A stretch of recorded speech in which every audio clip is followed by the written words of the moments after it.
With the storm warning update coming to War Thunder, we have now seen the introduction of all 3 4th-generational European Delta Canard fighter aircraft. Especially considering these are all NATO aircraft, it's not every day that you see multiple different airframes designed for the same general purpose. 1 or 2 of them tend to eat the chopping block and get discontinued. And yet, to this day, all 3 aircraft are still in service with their respective countries. Because of how similar these aircraft are, I want to compare them head to head, and maybe you can use that information to figure out which one is right for you. Now, for my fellow nerds out there, if you know how to read the graphs, feel free to pause the video and take a look at them, as I'll only be interpreting and describing them briefly for the uninformed viewer. On screen in front of me is the thrust-to-weight ratio graph of the Gripen, the Rafale, and the Eurofighter Typhoon. On a similar load of fuel, you can see that the Eurofighter has the advantage in thrust-to-weight ratio for most speeds. It also has the highest top speed of all 3 aircraft. The Rafale, on the other hand, has a slightly lower average thrust-to-weight ratio, but at its very peak output, it does have the strongest engine overall. Unfortunately, it also has the lowest top speed for its airframe. The Gripen exists, though it still has a pretty respectable thrust output for such a small aircraft. However, thrust-to-weight ratio still doesn't tell the full picture. Let's get into our second and final round of graphs. Don't worry, you don't have to know what all the lines mean, I'm here to interpret it for you. If you hold down your elevator key, the Rafale is going to outturn the Eurofighter until about 700 kilometers an hour. Feel free to use Google to convert that to whatever unit you use. Past that point, if you hold down your elevator key, the Eurofighter is going to outturn the Rafale. The Gripen exists. In a sustained dogfight, however, the Eurofighter thoroughly stomps on both other Delta Canards. The airframe's design and the engine's thrust come together to give it an overall better energy management. The Gripen still exists. Now, all that together may make it seem like the Gripen is absolutely terrible, but it does have other tangible benefits that you can't really demonstrate with lines on a graph. Mainly, its absolute minuscule size. If you're somebody who likes to fly low so that you can drag radar missiles into the ground, its tininess lets you more easily dodge trees and gives you a stronger multipathing effect, making it easier for you to dodge radar missiles. Okay, engines and airframes aside, let's now take a look at the weapons kit that these aircraft have access to. Starting with the Rafale, it has access to 6 air-to-air missiles at once, which is equivalent to an F-16 and a pretty respectable count. The Mica EM is one of the best short to medium range missiles in the game, but can really struggle at long ranges, so I don't recommend trying to joust at your maximum radar range with this missile. Additionally, the Magic II is a great infrared dogfight missile.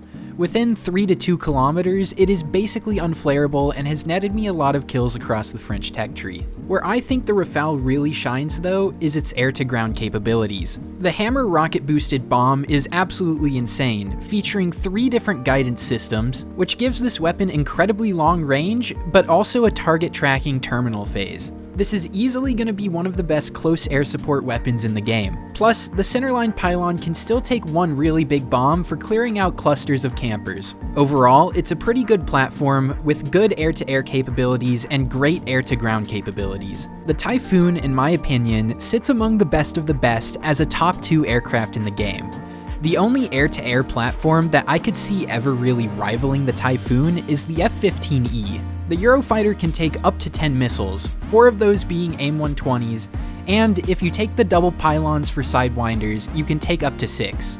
Alternatively, the double Sidewinder pylons can be replaced with singular AIM-120s, which lets you take 6 active radar homing missiles, which is debatably the best type of missile in the game. Personally, I will be taking the 2 extra missiles because the AIM-9M is plenty strong on its own. However, your air-to-ground payload is not quite as respectable. I mean, the sheer quantity of weapons is pretty good, but the weapons themselves are not the greatest. The Paveway 4 has multiple guidance systems, which lets you toss it into orbit without having to worry about the bomb being able to see your laser pointer. However, because it doesn't have a rocket assist, you purely need to do this off of your own aircraft's energy, which severely limits your range. The Brimstone, on the other hand, is rocket assisted, but it is still really slow.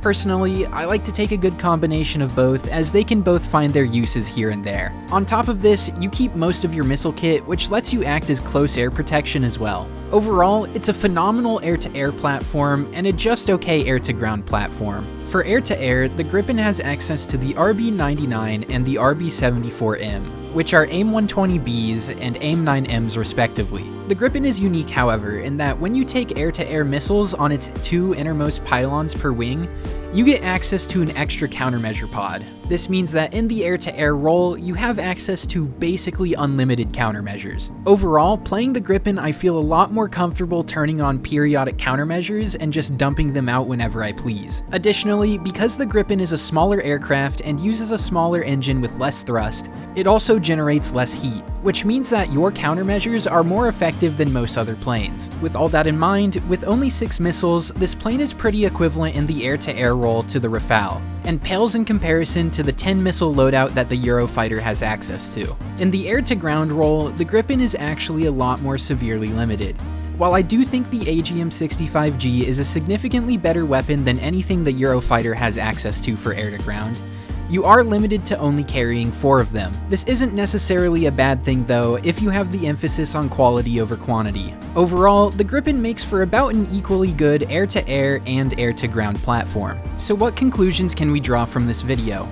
Well, if you want an overall air-to-air air superiority platform, I definitely point you towards the Eurofighter Typhoon.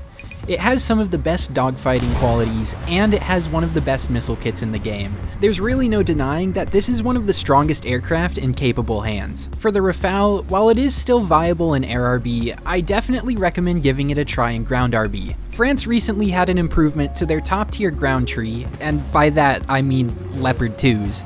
But seeing as it's the only plane in the game that has access to hammers, I think there's a lot of potential there for the Rafale to really run the ground RB lobbies. And pantsier players look out, this is basically the best NATO equivalent we're going to get to the KH-38. And the Gripen, well, it's already been in the game for a while, and we've been able to see the impact it's had on the game. While it's not one of the top meta-defining threats of the matchmaker, it's still very respectable and good in just about any lobby you can put it in. It truly is the jack of all trades it was designed to be, and it's reflected in War Thunder. Anyway, that's all for this video. Please, please, please, please, I beg you, subscribe.